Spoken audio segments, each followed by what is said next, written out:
Se inscreva em nosso canal, deixe o seu like e comentário. Compartilhe esse vídeo.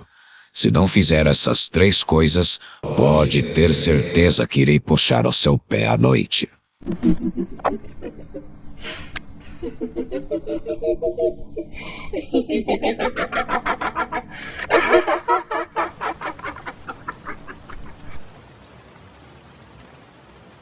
Para contextualizar, moro em um dormitório de propriedade da universidade a cerca de 1 quilômetro do campus principal, e eles têm um serviço de transporte que leva e traz você de e para o campus e esse dormitório em particular.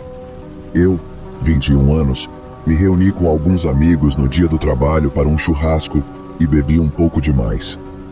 Eu ainda estava bastante coerente, mas seria óbvio para qualquer pessoa que eu não estava totalmente bem.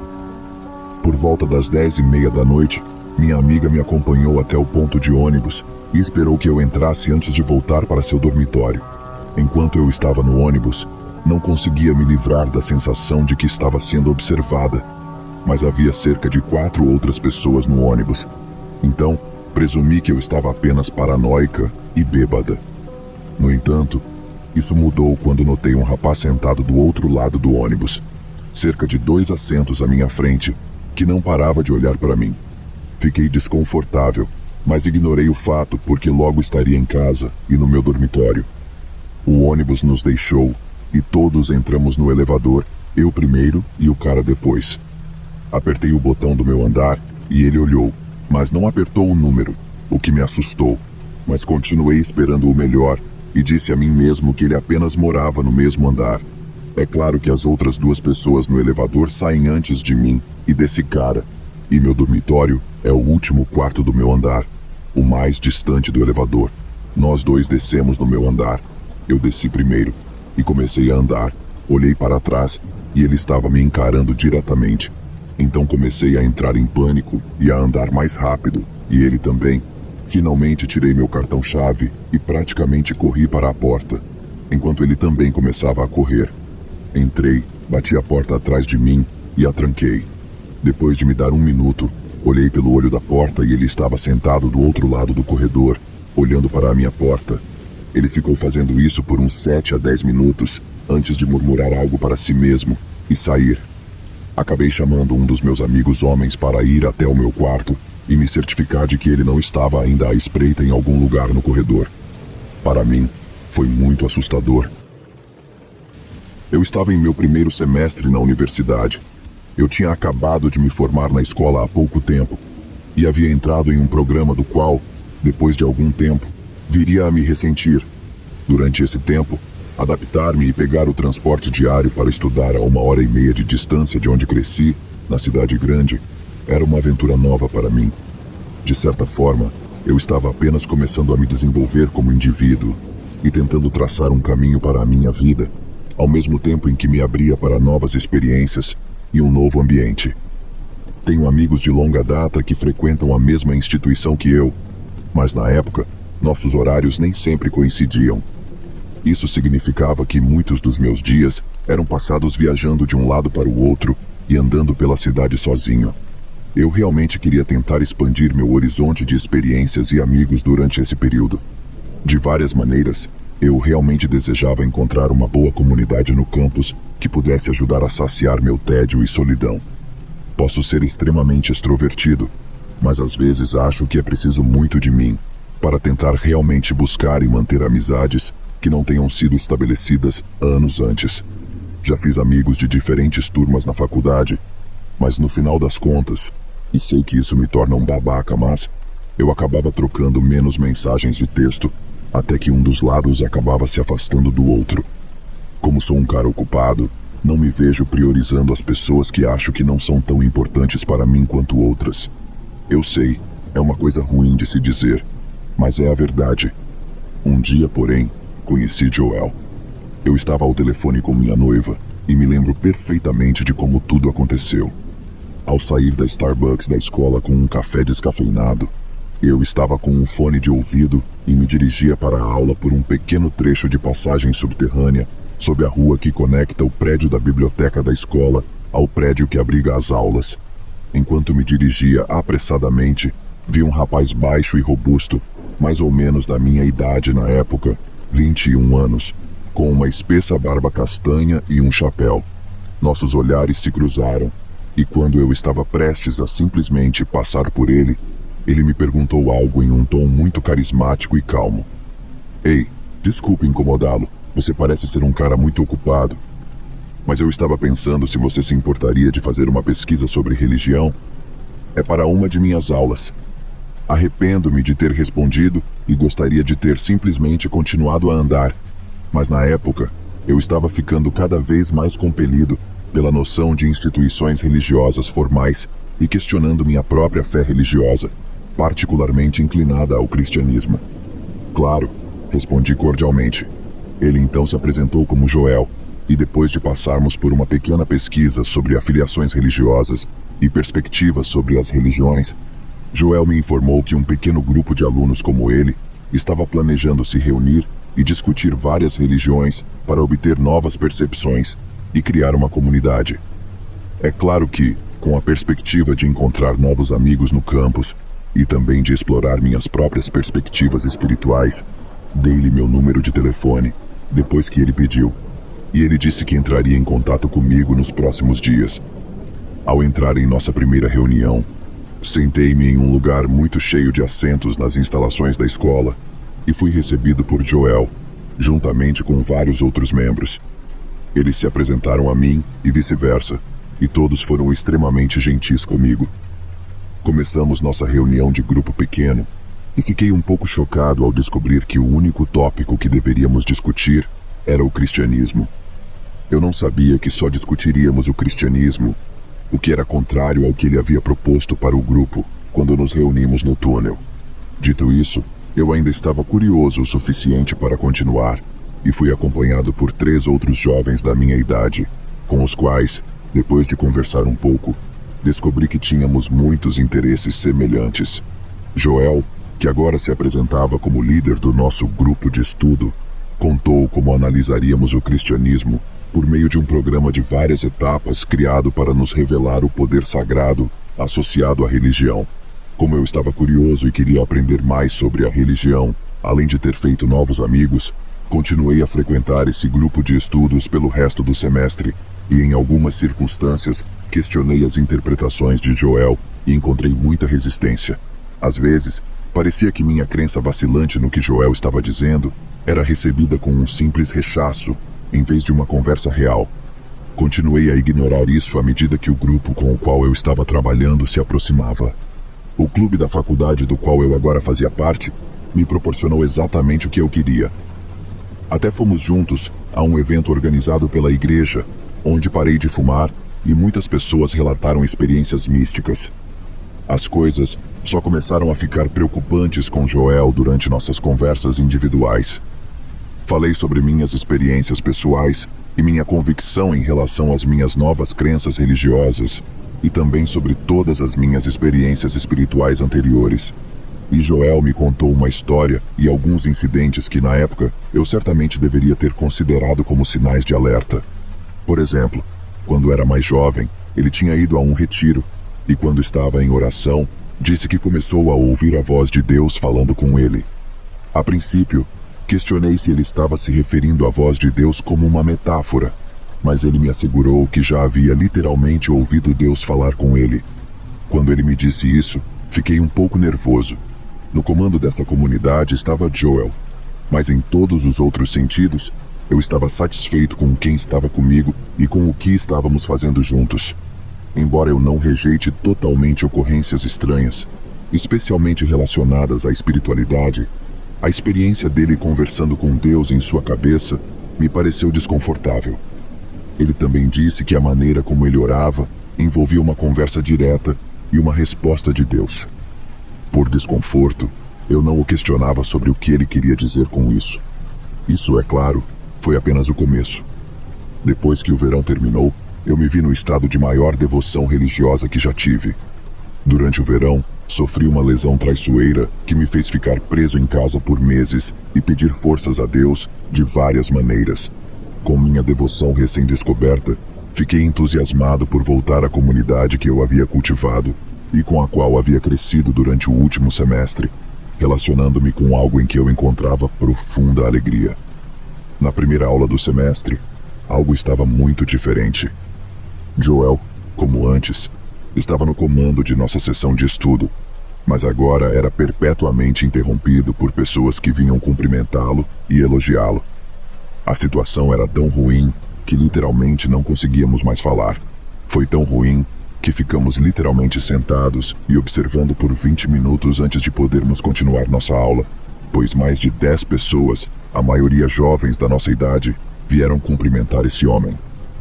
Como já mencionamos, quando não era enervante, ele era extremamente charmoso e dava a impressão de que se importava profundamente com todos. Quando nossa aula começou, ele nos apresentou a segunda fase do programa. Explicou que esse era um dos programas mais difíceis dos diferentes níveis que existiam, pois exigia ainda mais devoção e, mais importante, uma ênfase no sacrifício para aqueles que se engajavam. Ele nos mostrou um diagrama de uma pessoa com uma pequena vara e mostrou que nesse programa teríamos de aceitar Jesus como o centro de nossa vida. Explicou que, ao fazermos com que nossa vida envolva totalmente Jesus, não estaríamos perdendo nada, mas ganhando. Ele também começou a falar sobre a noção de que o sexo antes do casamento é pecado e que se quiséssemos continuar com esse programa, teríamos de fazer o sacrifício de abandonar o sexo em nossos relacionamentos e provar que não éramos. Ele disse que muitos rapazes não puderam continuar por causa disso. Posteriormente, conversei sobre isso com um dos membros desse grupo, que, assim como eu, estava em um relacionamento sério com alguém que amava há anos.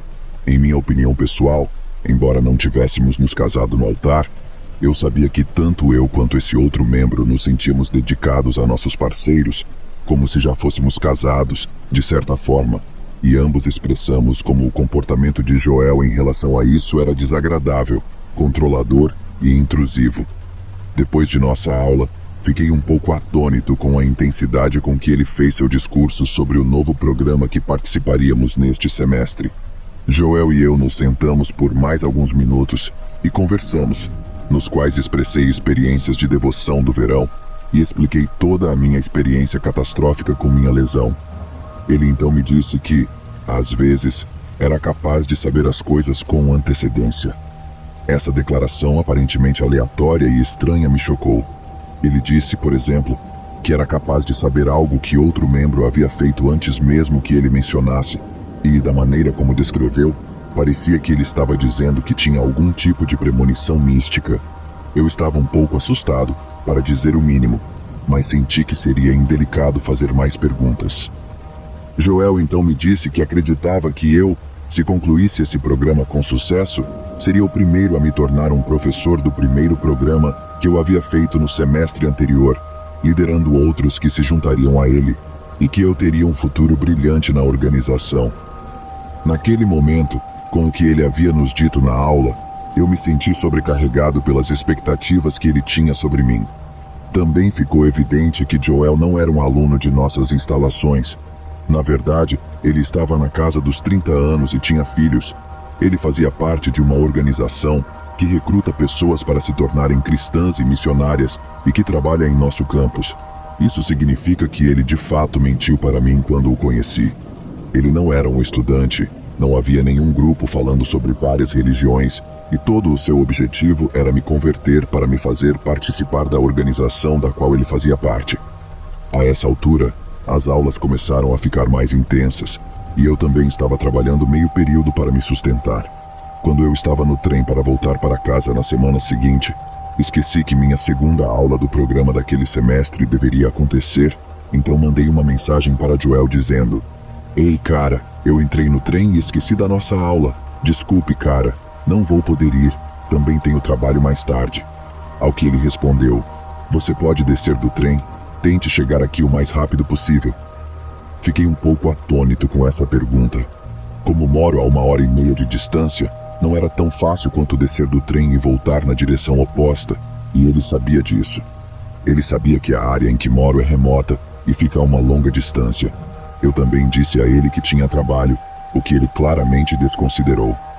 "Não, cara, infelizmente não posso ir. Tenha uma boa aula", respondi, ao que ele disse novamente: Vamos lá, cara. Desça do trem e volte. A essa altura, eu estava irritado.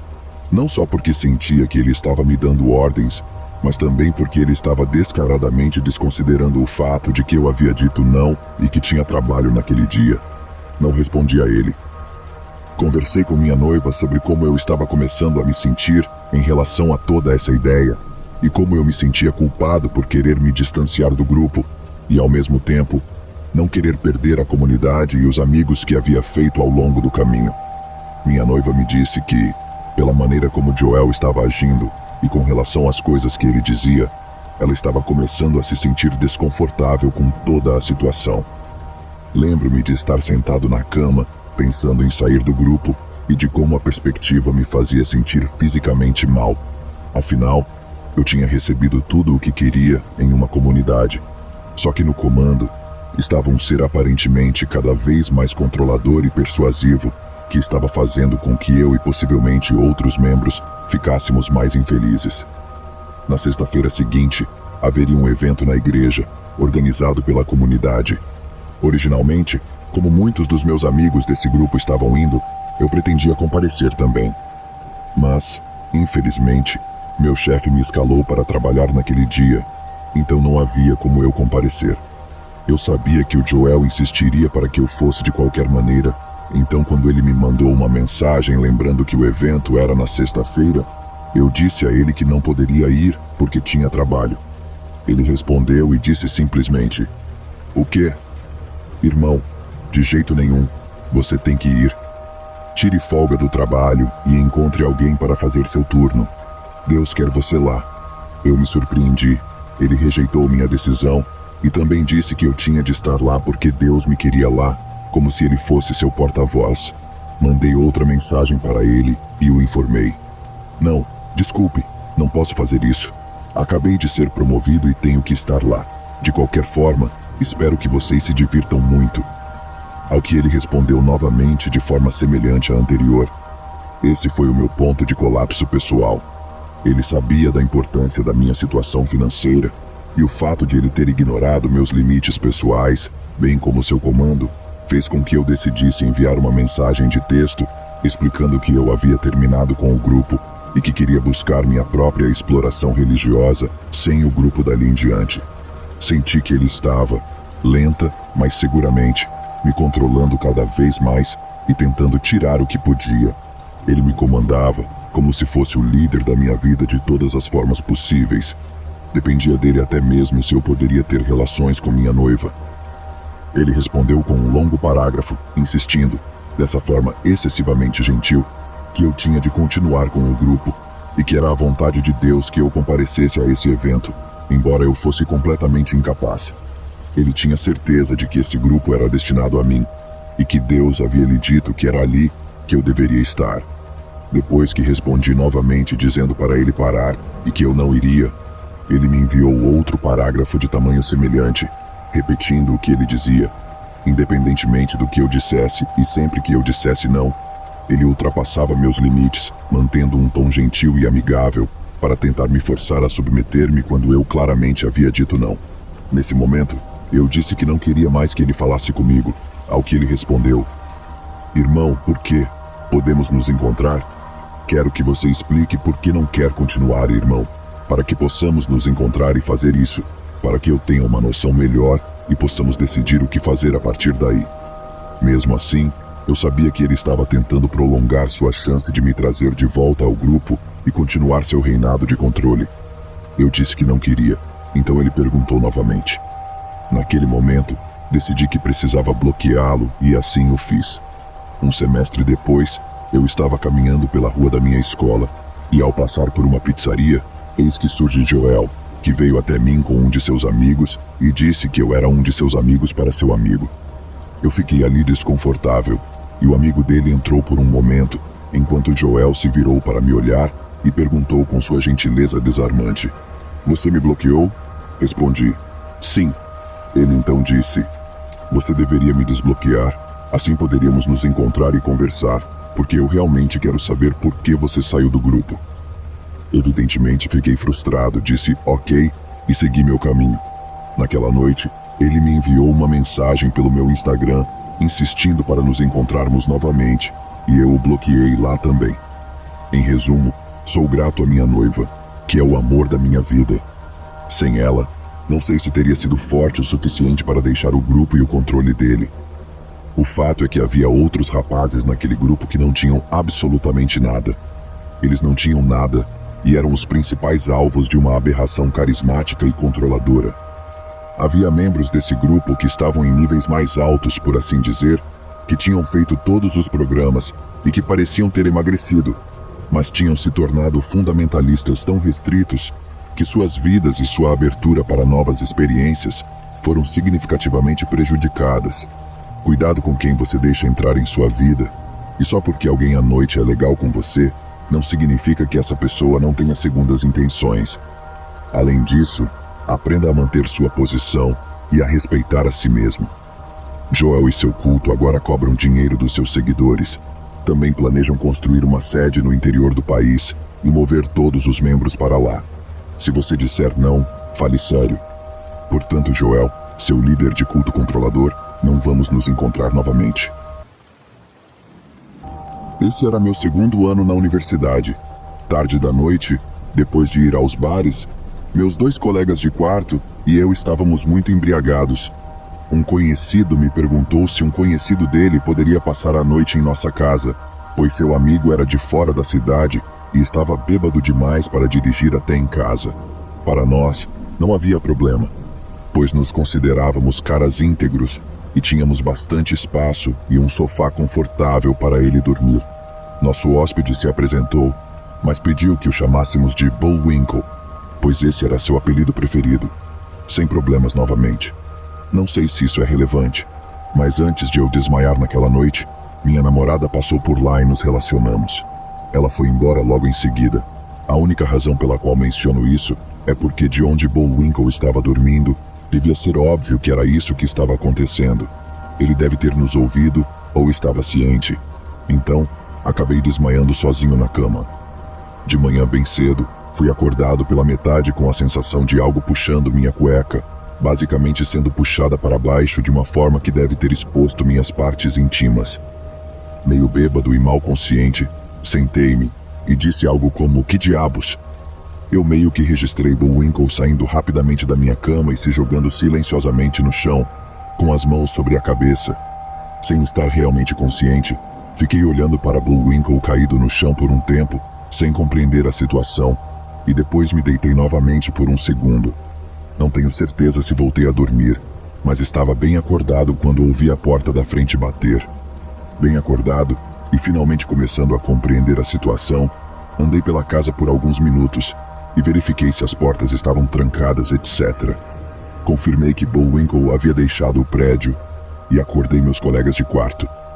Meus colegas de quarto também notaram que suas roupas íntimas estavam abaixadas, os lençóis e cobertores estavam puxados para trás, as gavetas da cômoda estavam abertas, faltavam roupas íntimas, etc. Conversamos um pouco sobre o que fazer. Procuramos um pouco pelo Bullwinkle, discutimos sobre chamar a polícia, mas rejeitamos a ideia, em parte por causa do constrangimento que a conversa poderia causar, em parte porque nenhum de nós se machucou e nada de valor foi levado. Tentei ligar para meu conhecido e ninguém atendeu. Então, todos nós voltamos para a cama. Ninguém nunca mais ouviu falar de Bullwinkle. Seus amigos dizem que ele desapareceu repentinamente. Passei por um período em que estava realmente assustado com o que estava acontecendo em minha vida. Tudo começou de forma bastante normal, a ponto de eu nem mesmo perceber que algo estava acontecendo. Só quando pude olhar para trás e analisar muitos detalhes específicos é que pude ver o que estava acontecendo o tempo todo. Se eu olhar para trás no tempo, acho que a primeira vez que notei essa mulher foi quando eu estava no supermercado. Eu era um pouco recluso, passava o tempo todo em minha casa, que era uma grande casa de campo a cerca de 1 hora de distância da cidade. Estar no supermercado era o único momento em que eu realmente tinha a chance de prestar atenção nas pessoas. Ela era cerca de 20 anos mais nova do que eu e era um pouco morena. O que quero dizer é que ela usava roupas escuras, tinha cabelos escuros que pareciam ter sido tingidos de preto e tinha vários piercings no rosto. Acho que esse é o único motivo pelo qual eu realmente me lembrava dela logo de cara, porque ela me parecia um pouco diferente. E na época, lembro-me de ter pensado que ela ficava me olhando, e quando eu olhava de volta, ela abaixava o olhar ou desviava o olhar. No entanto, quase pensei na época que eu estava apenas reparando nela repetidamente devido à sua aparência. Mas também era um grande supermercado, e ela continuava aparecendo nos corredores logo depois que eu pisava neles pela primeira vez. Então, acho que era estranho para mim, mas não era algo que me preocupasse seriamente. Foi depois disso que comecei a ver essa mulher com mais frequência sempre que chegava à cidade. Mais uma vez, não pensei muito sobre isso. Quero dizer, depois que você percebe claramente alguém ou alguma coisa mais de uma vez, geralmente a vê com mais frequência. Ela parecia estar no supermercado sempre que eu ia fazer compras. Houve algumas vezes em que a peguei andando atrás de mim, quando virei uma esquina e olhei para trás. Nesses casos, ela normalmente não se virava e me seguia. Então, recebi uma carta estranha pelo correio. Ela foi endereçada a mim pelo nome e estava escrita a lápis, em letras maiúsculas. Na carta, diziam que eu era uma pessoa horrível porque havia mudado meu nome.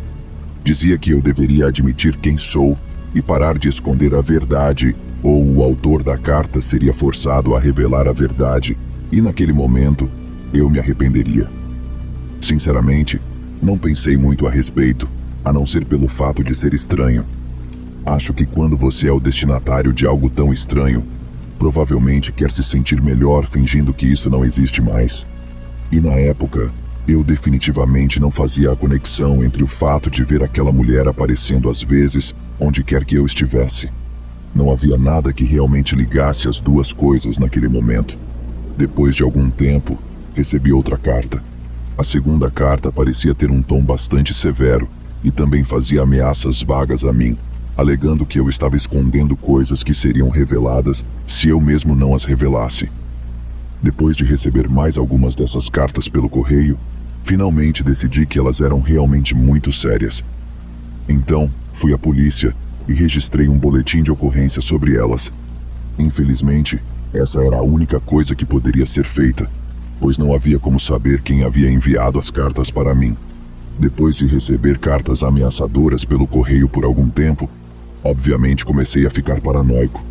Todas elas faziam ameaças semelhantes sobre o que aconteceria comigo se eu continuasse a ignorar as cartas. A polícia, é claro, não havia feito nada para me ajudar a me sentir melhor. Portanto, eu continuava esperando que algo pior acabasse acontecendo. Eu ficava nervoso ao andar na rua ou na loja, preocupado com a possibilidade de o autor da carta aparecer e fazer alguma coisa. Em geral, a paranoia estava ficando muito ruim. Normalmente, eu me sentia bastante seguro quando estava em casa, porque além de receber as cartas, nada havia realmente acontecido lá antes. Essa foi a única salvação de tudo isso, o fato de eu me sentir completamente seguro quando estava em casa. Sentei-me naquela noite e decidi tentar ler um livro que tentava terminar. Eu tinha um pequeno escritório no segundo andar que eu gostava de usar para ler. Então, fui até lá com uma xícara de chá e tentei me concentrar no meu livro. Algo estava errado. Eu não sabia explicar o que era, mas era uma sensação estranha. Se você já teve um daqueles momentos em que não conseguia se sentir confortável ou se sentir normal de alguma forma, você sabe como eu estava me sentindo. Levantei-me algumas vezes, tentei preparar outra coisa para beber, mas não conseguia me sentir bem. Tudo parecia errado e eu não conseguia entender por quê. Naquele momento, porém, por algum motivo que não consigo entender, virei-me para a esquerda e olhei pela janela. Era difícil enxergar lá fora porque estava escuro. Morando naquela área, não havia iluminação pública ou algo do gênero. Mas parecia que havia algo na árvore do lado de fora da janela. Parecia que algo estava se movendo, mas depois de espremer meus olhos e tentar ver tudo com mais clareza, dei um pulo quando vi a coisa mais estranha. Havia alguém do lado de fora da minha janela olhando para mim. E quando a vi, ela congelou como um cervo sob os faróis. Eu os reconheci.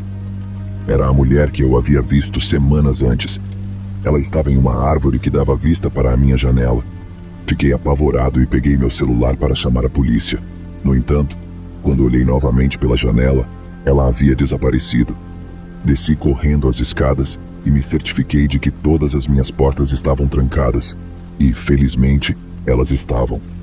Acendi as luzes externas e procurei a mulher, mas ela havia desaparecido. Quando a polícia chegou, não encontrou nada. Tudo o que eu podia fazer era registrar um boletim de ocorrência e dar a eles uma descrição dessa mulher sobre a qual eu realmente não sabia nada. E eu não sabia por que ela estava na árvore. Mas de repente comecei a pensar que talvez fosse ela que estivesse escrevendo aquelas cartas.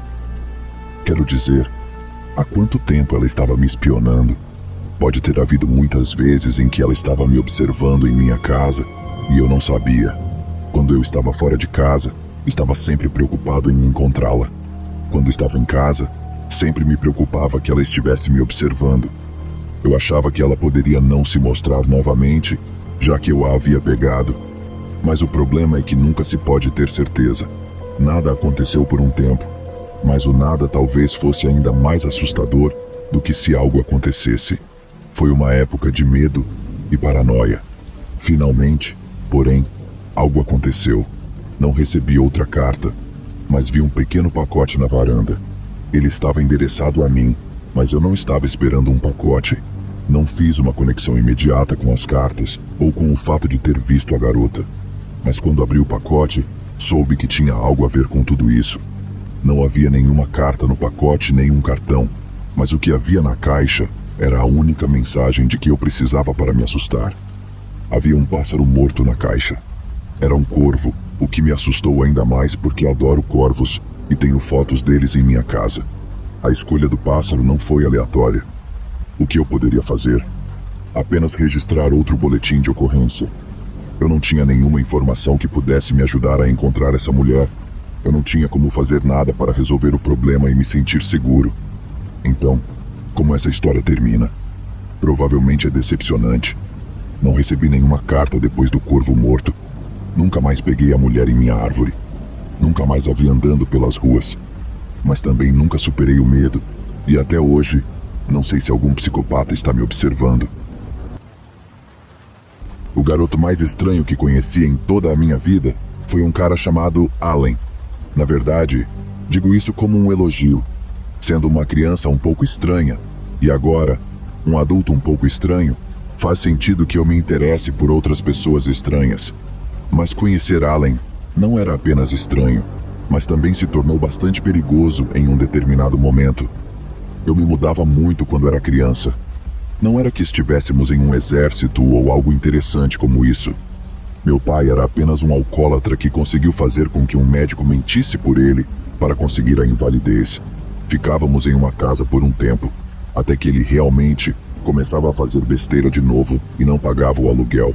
E quando isso acontecia, tínhamos que começar a procurar um novo lugar novamente.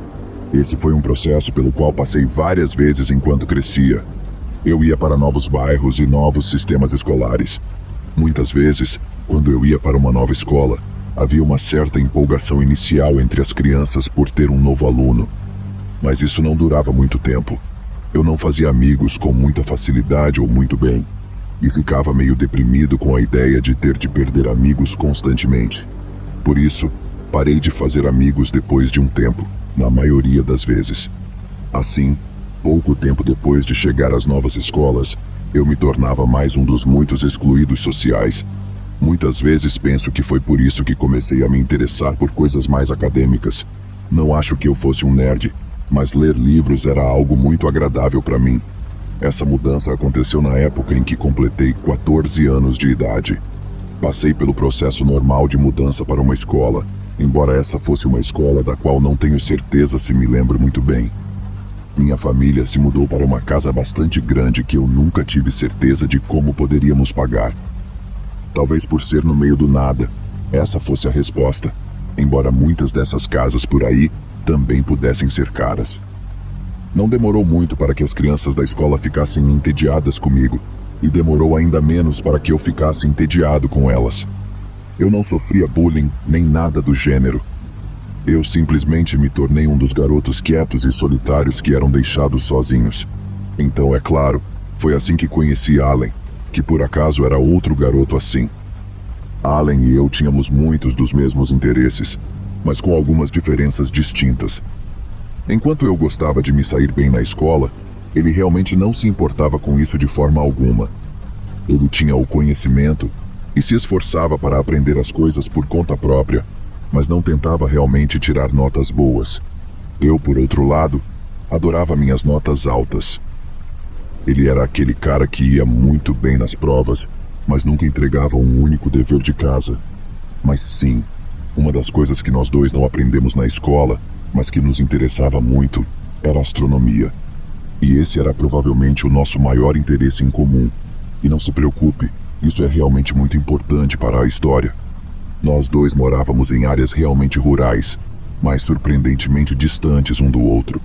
Naquela área, era muito bom gostar de astronomia, mas ele sempre dizia que a vista de sua casa era provavelmente ainda melhor do que a vista da minha. No entanto, eu realmente não sabia como ele havia imaginado isso, porque ele nunca tinha ido à minha casa antes. Estávamos muito empolgados com uma chuva de meteoros que estava por vir em um dia de outono. Como antes, ele insistiu que seria melhor se a assistíssemos de sua casa. Então, finalmente, decidi que iria até a casa dele para descobrir. Fui com ele de ônibus em uma sexta-feira à tarde, depois da escola. A chuva seria principalmente no sábado à noite, embora fosse provável que víssemos algo acontecendo na sexta-feira à noite também. Allen não estava mentindo sobre o fato de morar mais longe do que eu no campo. Eu tinha algumas pessoas que moravam perto de mim na região em que eu morava. Entretanto, a casa dele ficava em uma colina e não havia outras casas perto da dele. Também não havia muitas árvores no quintal que pudessem obstruir a vista. Em suma, era uma casa incrível e fiquei bastante surpreso. Tudo correu bem na primeira noite em que estivemos lá. Não notei nada de diferente em relação ao Allen. Nós nos divertimos muito e até vimos alguns meteoros naquela noite, mas não foram muitos. Então, Allen sugeriu que, durante a fase principal da chuva, subíssemos no telhado e observássemos de lá. Foi uma sugestão estranha e eu tinha um pouco de medo de altura, mas achei que seria uma maneira bem legal de ver as chuvas. Na noite seguinte, nos acomodamos no telhado com alguns lanches e outras coisas. Os pais de Allen estavam saindo para passar a noite. Tínhamos o telescópio dele montado para o caso de precisarmos usá-lo, mas não estávamos planejando. Simplesmente subimos no telhado e ficamos observando a chuva. Quase me esqueci do meu medo de altura quando estava lá em cima. Mesmo assim, em um determinado momento, Allen me disse que queria me mostrar Saturno no telescópio. Aparentemente, eu conseguiria ver os anéis naquela noite, algo que eu nunca tinha visto. Ele se levantou e pediu que eu o acompanhasse até o telescópio. Levantei-me para fazer isso. Allen tinha uma casa de 2 andares com um telhado inclinado. Por isso eu estava um pouco vacilante quando me levantei. Mas eu sabia que o que aconteceu em seguida não tinha nada a ver apenas com o meu equilíbrio. Senti as mãos de Allen me empurrarem com força antes que eu pudesse recuperar meu equilíbrio. Caí, rolei para fora do telhado da casa e caí no chão com força. Eu havia quebrado vários ossos, como descobri mais tarde, por isso não consegui me levantar. Allen não me ajudou. Ele me deixou gritar por socorro várias vezes, mas nunca me respondeu. Eu esperava que fosse um engano e que ele saísse correndo de casa para me ajudar, mas ele nunca o fez. Provavelmente fiquei deitado no chão por algumas horas, até que os pais de Allen finalmente chegaram em casa. Eles me encontraram e fizeram o que puderam para me levar ao hospital. Separadamente, eles encontraram Allen, ainda deitado no telhado, observando a chuva de meteoros enquanto eu estava deitado no chão em agonia. Mais tarde, descobri que Allen tinha um histórico bastante sombrio e que a maioria das crianças e até mesmo muitos professores não queriam ter nada a ver com ele. Havia algumas histórias estranhas associadas a ele e certas coisas que ele poderia ter feito a outras crianças. Mas ao que parece, havia muitas coisas que ele fez que também foram praticamente confirmadas. Ele se envolveu em algumas brigas muito estranhas enquanto crescia, inclusive ficando completamente louco com garotos que tinham quase o dobro do seu tamanho. Ele tinha um passado muito violento, e portanto, essa é a ironia de toda a história. Se eu tivesse sido um pouco menos antissocial quando comecei a frequentar aquela escola, poderia ter sido avisado sobre o que estava acontecendo. Alguém poderia ter me contado como era o Allen antes que eu tivesse que descobrir por mim mesmo como ele era de fato. O tempo parecia que seria muito ruim naquele dia e provavelmente pior naquela noite. Na época, eu trabalhava em um segundo turno. Na verdade, ainda trabalho, e tinha um trajeto muito longo para casa, pelo qual não estava ansioso. Na maior parte do tempo, eu não me importava com o trajeto, exceto quando o tempo estava ruim e parecia que haveria algum tipo de tempestade. Durante a maior parte do dia, o tempo estava ruim, com trovões e relâmpagos, mas parecia que estava se acumulando por horas e horas. Quando chegou a hora de eu sair do meu turno, ainda estava naquele padrão estranho de tempestade que parecia que nunca iria acabar. Eu tinha uma pequena caminhonete e saí do trabalho às 11 da noite para começar a viagem de mais de 1 hora que levava para chegar em casa. Eu tinha a sensação de que ia demorar mais do que o normal. Minha viagem de volta para casa foi feita principalmente por estradas secundárias, incluindo algumas que ficavam nas montanhas. Nessa área, os melhores empregos normalmente exigiam muita viagem para se chegar lá. Portanto, você tinha de enfrentar longas viagens para conseguir os empregos, e essa seria uma viagem muito longa, considerando o que estava acontecendo lá fora. Não sei qual era a intensidade do vento, mas ele estava sacudindo muito o carro.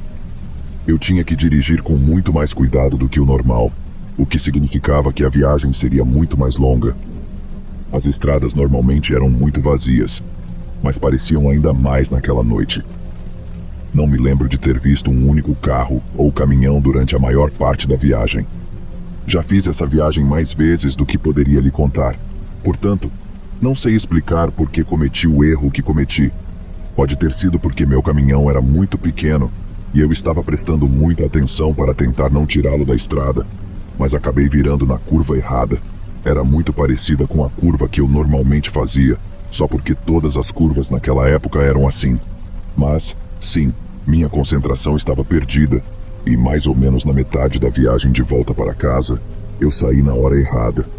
Eu estava meio que no modo de direção automática, então continuei seguindo a estrada sem perceber que estava na estrada errada. Na verdade, não me perdi, mas demorou um pouco para eu perceber que havia tomado o caminho errado. Essas rotas rurais realmente pareciam muito parecidas, e quando me dei conta, não achei que fosse realmente um grande problema. Tudo o que eu teria de fazer era dar meia volta e voltar para casa. A pior coisa que poderia acontecer era que eu demoraria muito mais para chegar em casa. Pelo que parecia, para voltar para trás e para retornar à estrada principal, haveria um total de cerca de 40 minutos a mais na viagem. Eu não precisava voltar ao trabalho no dia seguinte, portanto, isso não era um grande problema para mim. Na maior parte do tempo, eu ainda estava muito concentrado no clima e no quão difícil estava a viagem. Voltei para a estrada e, naquele momento, a tempestade ainda estava se intensificando.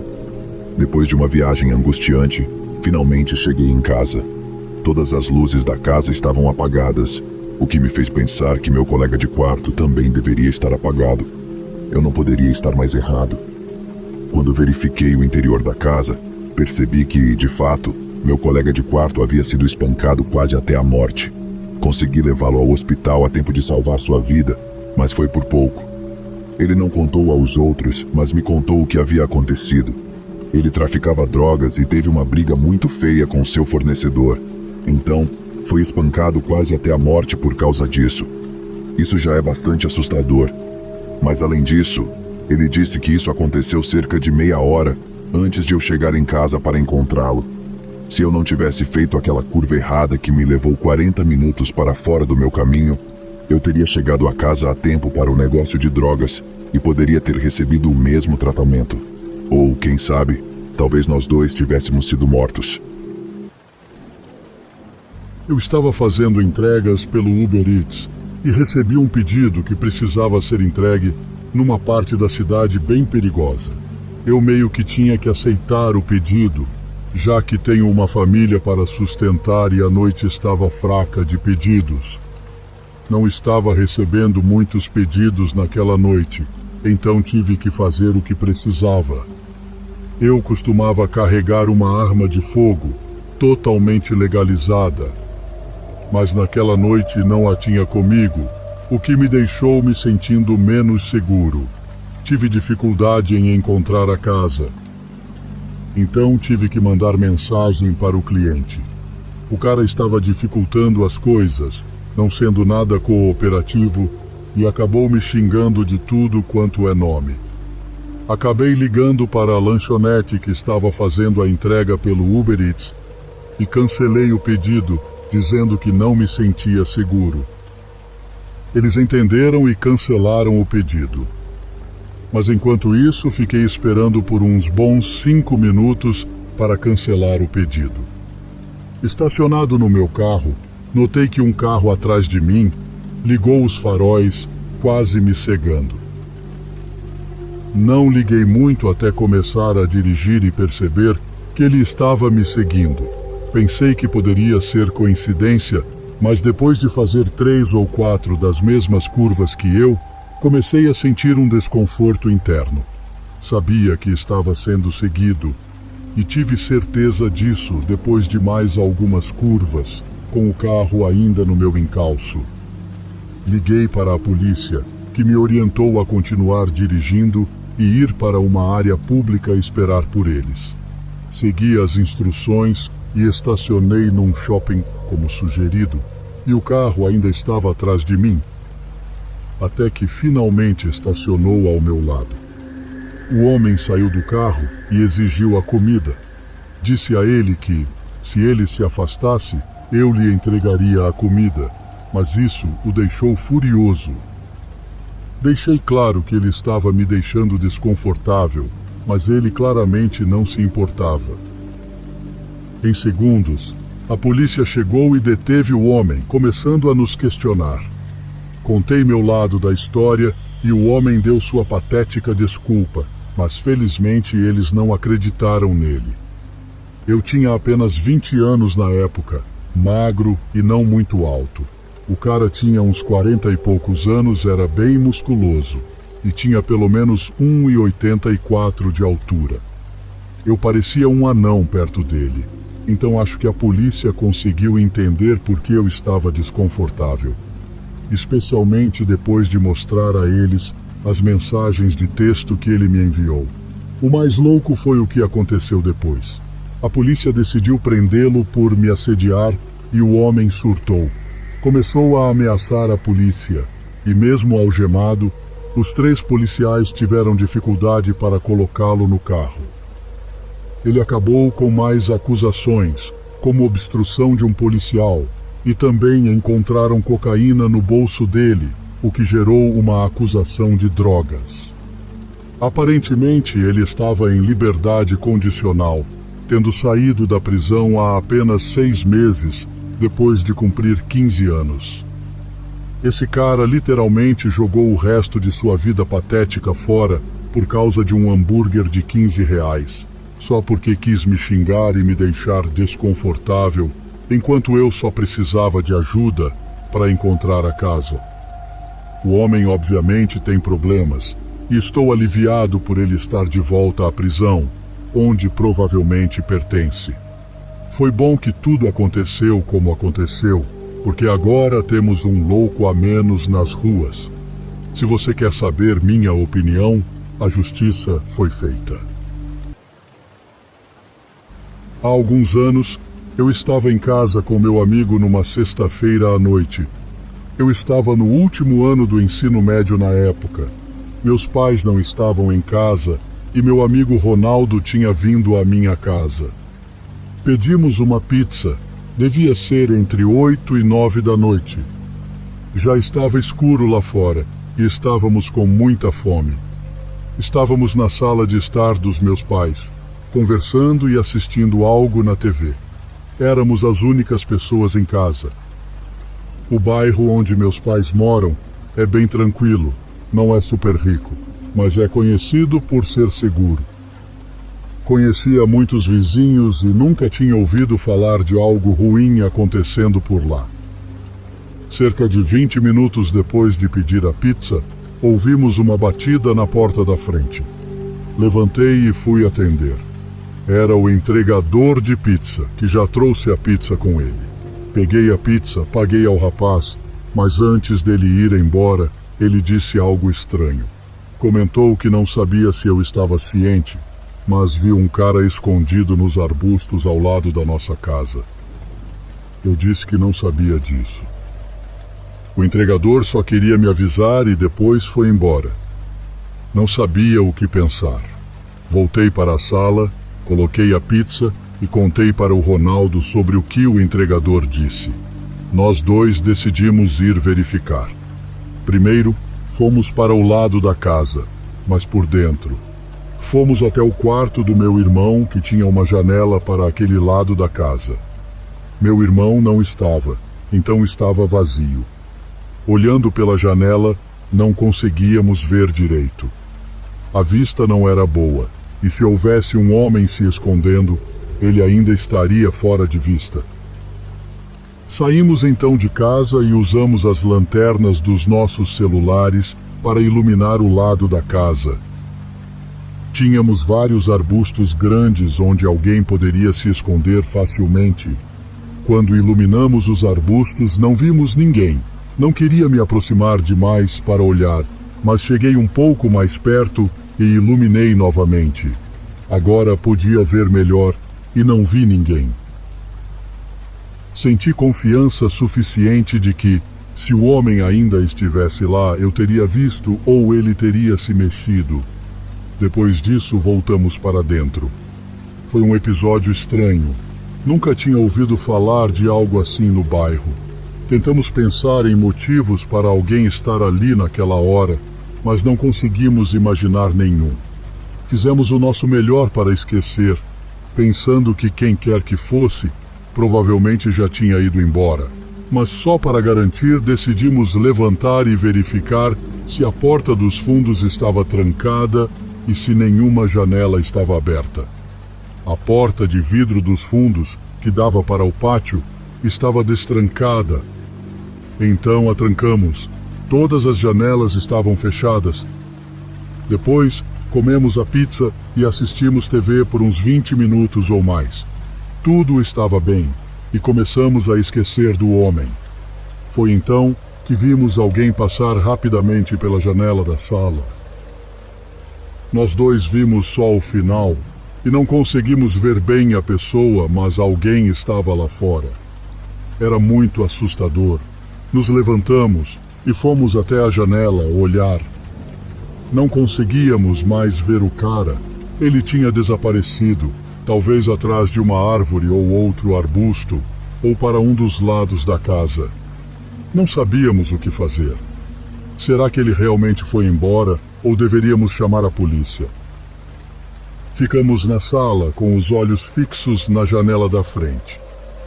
Foi quando ouvimos o barulho da porta de vidro dos fundos começando a abrir, mas parou porque estava trancada. Não conseguíamos ver de onde estávamos, mas andamos até onde podíamos ver. Quando chegamos lá, quem quer que estivesse já não estava à vista. Liguei a luz de trás, que iluminava o pátio, e estava apagada. Quando acendeu por um segundo, vimos o homem correndo. Ele desapareceu atrás de algumas árvores e estava indo em direção ao quintal do vizinho. Quem quer que fosse esse cara rondando estava aprontando. Só esperávamos que ele não voltasse. Meus pais chegaram em casa uns 15 minutos depois. Contamos tudo a eles e ficamos alertas pelo resto da noite. Mas acho que o cara não voltou. Ele deve ter fugido de vez na última vez. Realmente não sei o que ele estava fazendo, mas uma coisa eu sei. Ainda bem que trancamos a porta de vidro, senão o cara teria entrado na casa conosco. Essa é a história bizarra de uma entrega de hambúrguer que eu fiz. Eu trabalhava em uma lanchonete como entregador durante um verão, enquanto estava na faculdade. Estava trabalhando numa noite, com uma entrega rotineira para fazer. Era um pouco tarde, mas não muito, talvez por volta das 10 horas da noite. Dirigi até uma área que, digamos, não era a mais agradável dos bairros.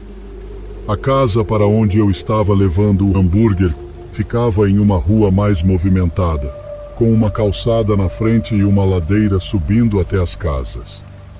Depois de chegar, estacionei na rua, peguei o hambúrguer e saí do carro.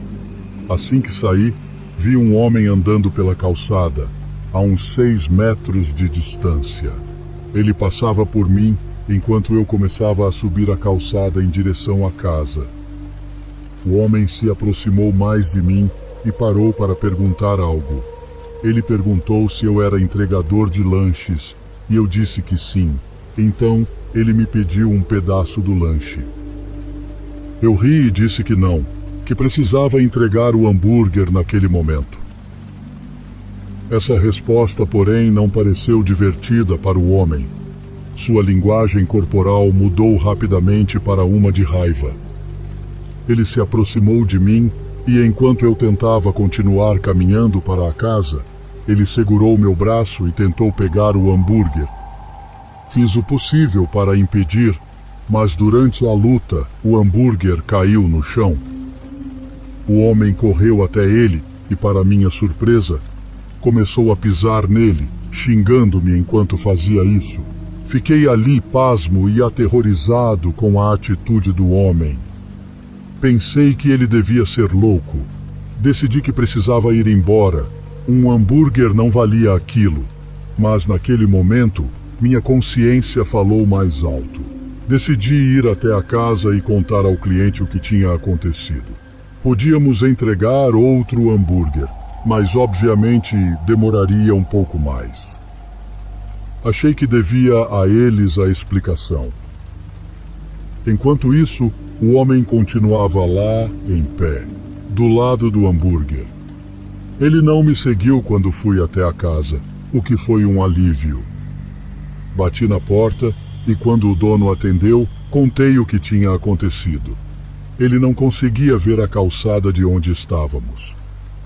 O homem pareceu confuso e eu não o culpo, mas não ficou muito bravo. Ele disse que gostaria que trouxéssemos outro lanche. Voltei para o meu carro e, ao chegar na calçada, não vi mais o homem onde ele estava antes.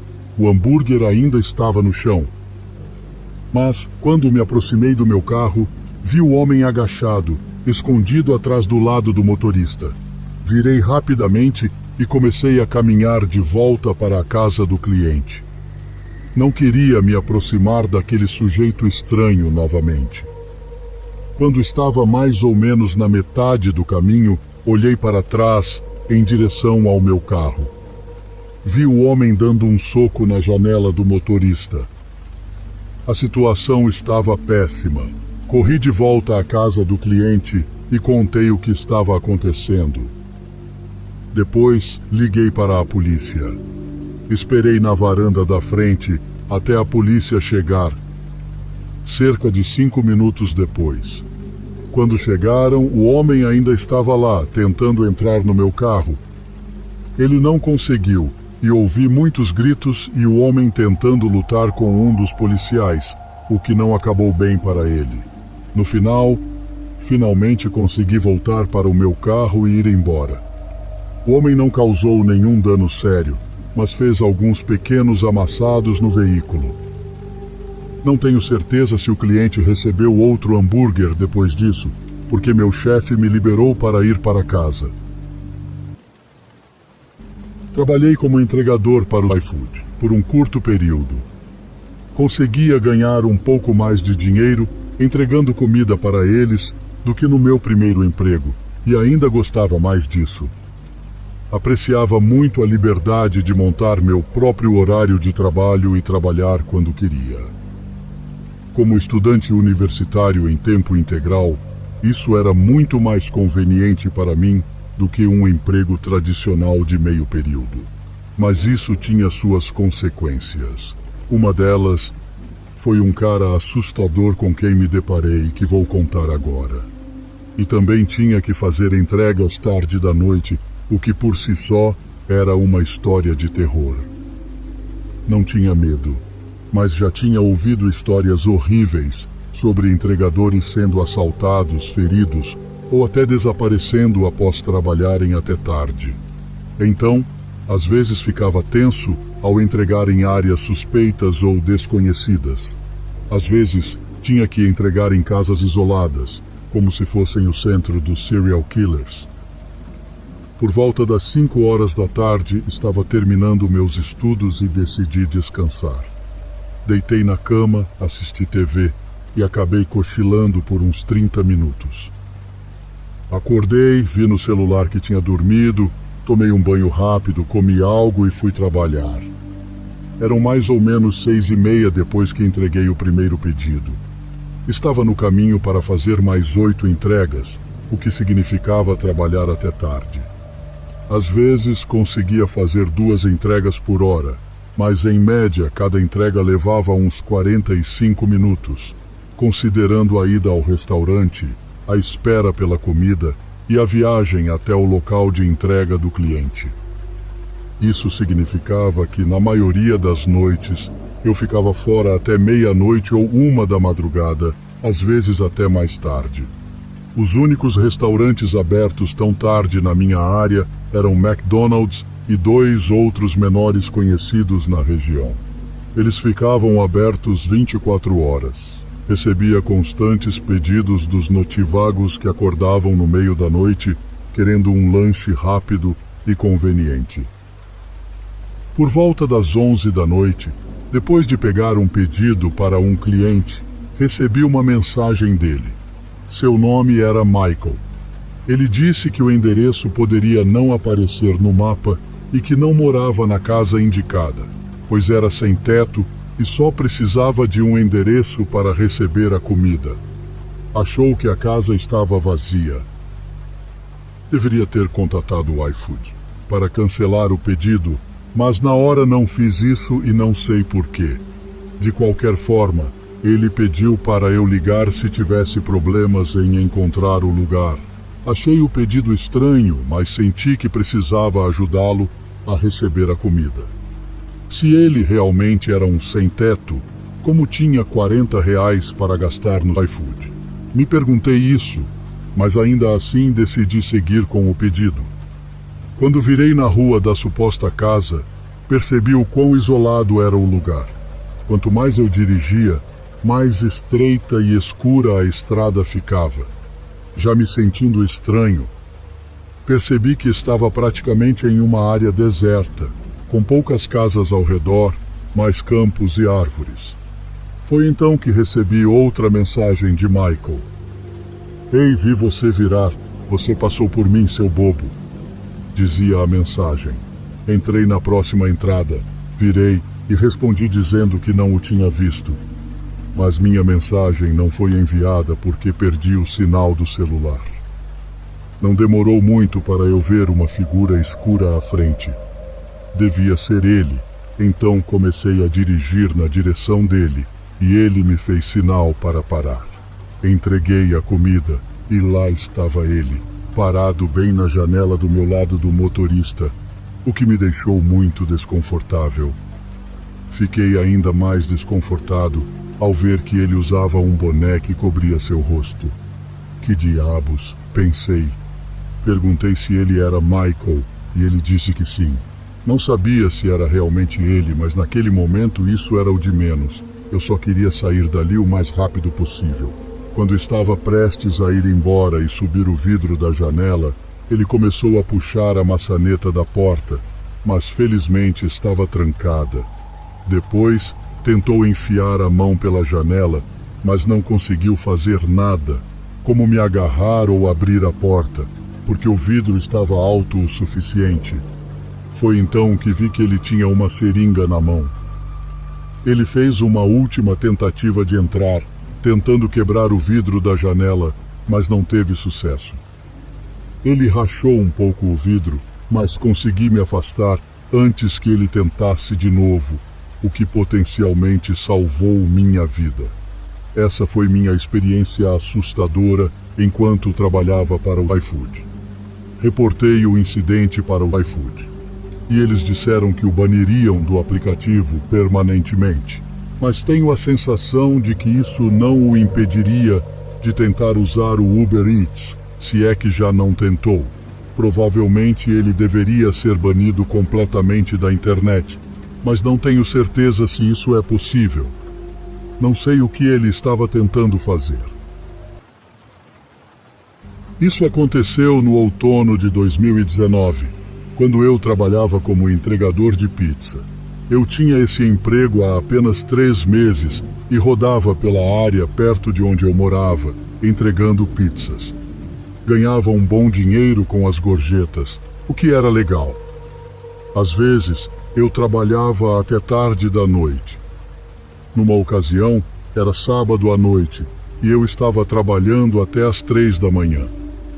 Era o horário de fechamento da pizzaria e geralmente recebíamos pedidos até essa hora, quase toda semana. Naquela noite, um pouco depois das 2 da manhã, eu tinha uma entrega para fazer. Era numa área onde eu já tinha estado antes e saí para fazer a entrega, que me levou uns 10 minutos de carro. Chegando lá, estacionei na rua, numa típica vizinhança residencial, com casas por todos os lados. Tirei a pizza do carro e comecei a caminhar pela entrada da casa onde deveria entregar. Toquei a campainha e esperei, pois a pizza ainda não tinha sido paga e eu precisava receber o dinheiro. A casa em questão não era a mais bonita da rua, mas também não era terrível. Finalmente, a porta se abriu e um homem atendeu. Ele parecia ter uns 50 anos. Era meio grandalhão e tinha um bigode comprido. Vestia uma camiseta branca velha e dava para ver que o interior da casa estava uma bagunça. Tudo desorganizado. A primeira coisa que ele fez foi me convidar para entrar. Recusei e informei o valor da pizza. Ele tirou a carteira do bolso traseiro e começou a mexer no dinheiro. Enquanto contava as notas, insistiu para que eu entrasse na casa. Eu realmente não queria e disse que estava tudo bem. O cara estava demorando para pagar e a situação estava ficando desconfortável. Finalmente, ele me entregou o dinheiro da pizza. Sem gorjeta, mas eu nem me importei mais. Peguei o dinheiro, entreguei a pizza e comecei a voltar para o meu carro estacionado na frente. Estava muito escuro e não havia postes de iluminação por perto, nem luzes na propriedade do homem. Quando estava a meio caminho do meu carro, ouvi passos atrás de mim. Olhei por cima do ombro e vi o homem, a uns 10 metros de distância. Acelerei o passo. Cheguei ao final da entrada, entrei no carro e fechei a porta o mais rápido possível. Quando fechei a porta, vi o homem chegando do outro lado. Rapidamente, travei as portas antes que ele tentasse abrir a porta do passageiro. Ele foi para trás e tentou abrir a porta traseira, que também estava trancada. Engatei a marcha e saí. Não sei o que aquele cara queria, mas era muito suspeito. Ele não disse nada. Quando contei essa história para amigos, alguns disseram que talvez ele quisesse me dar uma gorjeta que esqueceu. Mas ele poderia ter falado a qualquer momento e não disse nada. E por que ele tentou abrir a porta do meu carro? Algo naquele homem estava estranho. O jeito como ele me convidou para entrar na casa algumas vezes foi realmente assustador. Estou feliz por ter saído quando saí. Eu trabalhava como entregador de pizza há alguns anos. Era um bom emprego que eu realmente gostava. Naquela época, era muito melhor para mim do que outros empregos que já tive, e o salário era surpreendentemente bom. Mas tive uma experiência aterrorizante trabalhando lá.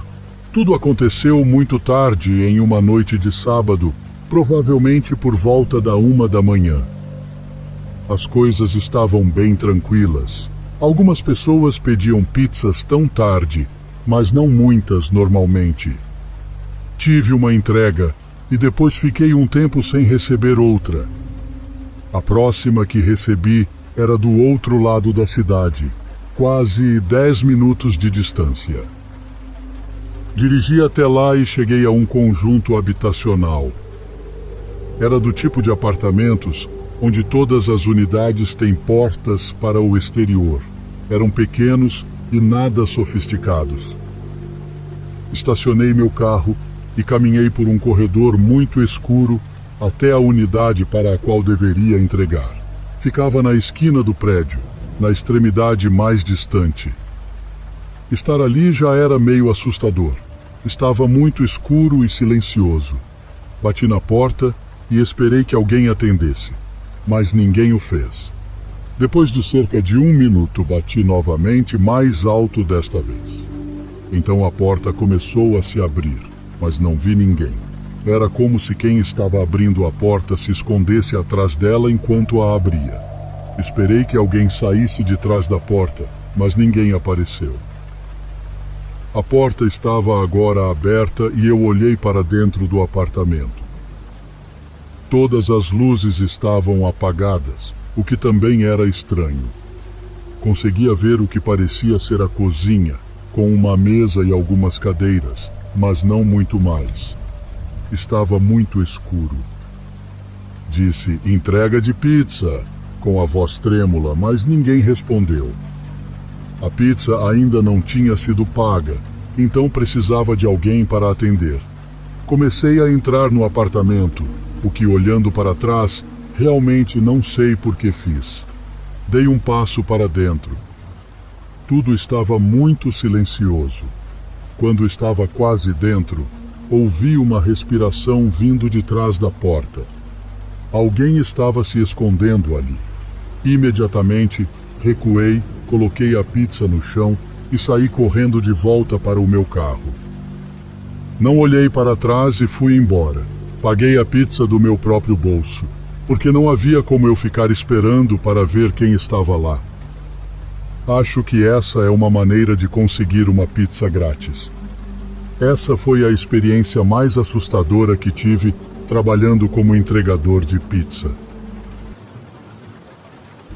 Eu costumava fazer entregas nos fins de semana para ganhar um dinheiro extra quando encontrava motivação.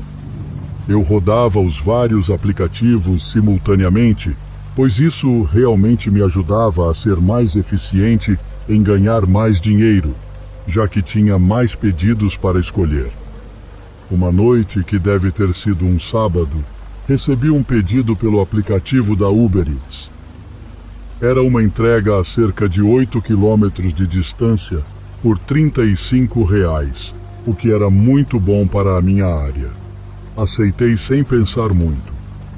Já estava escuro quando cheguei, então estacionei meu carro no final da entrada e deixei os faróis acesos para me ajudar a enxergar. Bati na porta e esperei pelo cliente. Esperei um pouco e bati na porta novamente, um pouco mais alto que da primeira vez. Quase imediatamente, recebi uma mensagem do cliente pedindo que eu fosse até os fundos da casa para entregar o pedido. Imediatamente tive um péssimo pressentimento, mas não sabia o que mais poderia fazer. Contra a minha intuição, respondi que tudo bem e comecei a andar em direção aos fundos da casa, que estava ainda mais escuro que a frente. Comecei a sentir adrenalina e ansiedade intensa, então decidi voltar. Algo me fez virar. Era tão escuro que eu mal podia ver minha própria mão na frente do rosto. Corri de volta para meu carro e, enquanto me aproximava, ouvi um homem atrás de mim no quintal gritar: "Ei, espera, estou aqui embaixo, volte!" Nem olhei para trás, apenas entrei no carro e saí dirigindo. E foi bom ter feito isso, porque enquanto eu saía, vi 3 homens saindo dos arbustos, todos usando máscaras. Não conseguia acreditar no que estava acontecendo. Foi um milagre ter decidido voltar quando decidi. Você pode imaginar o que teria acontecido se eu não tivesse voltado ou se tivesse ficado apenas mais 1 segundo? Provavelmente não estaria aqui para contar essa história. Claro que liguei para a polícia e também reportei a Uber Eats. Eu estava ansiosa para saber o que a polícia diria e esperei dias por uma resposta, mas, lá no fundo, Sabia que eles provavelmente já teriam ido embora quando a polícia chegasse. E eu estava certa. Como nunca vi o rosto deles direito e todos usavam máscaras, estava sem sorte para encontrá-los. Também não havia carros na entrada, então praticamente não tinha pistas. A única esperança era a Uber Eats. Eles devem ter o número do cartão de crédito salvo, certo? Porque senão, como teriam feito o pedido? Mas eles também não foram de muita ajuda. Disseram basicamente para eu me virar quando pedi respostas. A casa estava vazia. Aliás, ninguém mora lá há quase uma década. Isso explica por que estava tão escuro e com aparência assustadora. Seria o lugar perfeito para cometer um crime, como sequestrar uma jovem como eu ou qualquer outra coisa que se possa imaginar. Ainda sinto arrepios quando penso nessa história. Espero que isso abra os olhos de quem precisa ouvir isso, porque esse tipo de coisa pode acontecer com qualquer um, em qualquer lugar, a qualquer momento. Isso aconteceu há alguns meses. Eu estava em casa sozinha numa noite e pedi uma pizza. Só para dar mais detalhes, sou uma mulher de 26 anos e moro sozinha em uma casa de 2 quartos. Eram mais ou menos 7 horas da noite quando fiz o pedido em uma pizzaria local que costumo pedir de vez em quando. Uns 15 minutos depois, ouvi uma batida na porta da frente. Ao atender, havia um homem parado no meu portão com uma caixa de pizza. O entregador era meio baixo e tinha cabelos escuros e longos. Abri o portão, paguei, peguei a pizza e ele foi embora. Foi uma interação muito normal e comum. Nas próximas horas, fiquei em casa comendo a pizza, assistindo TV e mexendo no celular. Por volta das 11 horas da noite, comecei a me preparar para dormir, mas foi nesse momento que ouvi outra batida no portão. Achei estranho, já que era muito tarde e ninguém costuma bater no meu portão a essa hora. Antes de responder, decidi olhar pela janela da sala. Quando olhei, vi um homem e logo o reconheci. Era o entregador de pizza de mais cedo, mas ele não estava mais com a roupa da pizzaria. Agora vestia uma jaqueta preta e jeans. Fiquei me perguntando o que ele estava fazendo ali, mas quando ele me viu pela janela, recuei instintivamente. Realmente não queria atender. Ele bateu novamente. Tive um pressentimento ruim. A situação era muito suspeita. Não queria atender o portão, então voltei para a janela, destranquei e levantei um pouco para poder falar com ele. Perguntei o que ele queria. Ele não respondeu, mas começou a andar em direção à janela. Quando ele ficou na reta da minha janela, recuei e fechei a janela. Vi que ele fazia sinal para eu abri-la novamente, mas não o fiz. Ele estava agindo de maneira muito estranha. Depois de ficar um tempo parado, ele finalmente se virou e foi embora. Fiquei aliviada ao vê-lo indo. Voltei a me preparar para dormir, mas então meu celular tocou. Não reconheci o número, então não atendi. Porém, a pessoa deixou uma mensagem de voz. Decidi ouvir e ouvi um homem dizer que estava do lado de fora e se eu não o deixasse entrar, ele arrombaria a porta. Obviamente era o mesmo homem. Decidi ligar de volta. Ele atendeu na hora. Perguntei o que ele queria e ele disse para eu deixá-lo entrar. Perguntei por quê e ele apenas me mandou fazer isso, depois desligou. Claro que eu não iria deixá-lo entrar. Em vez disso, liguei para a polícia. Contei o que estava acontecendo e me tranquei no banheiro. Não sabia se o homem realmente tentaria entrar. Fiz o possível para me distrair enquanto esperava a polícia chegar. Quando eles chegaram, o homem já tinha ido embora. Contei tudo à polícia. Foi fácil para eles localizarem o homem, pois eu sabia onde ele trabalhava. Também pude descrevê-lo, e tinha o número do telefone dele. Depois disso, ele não me incomodou mais.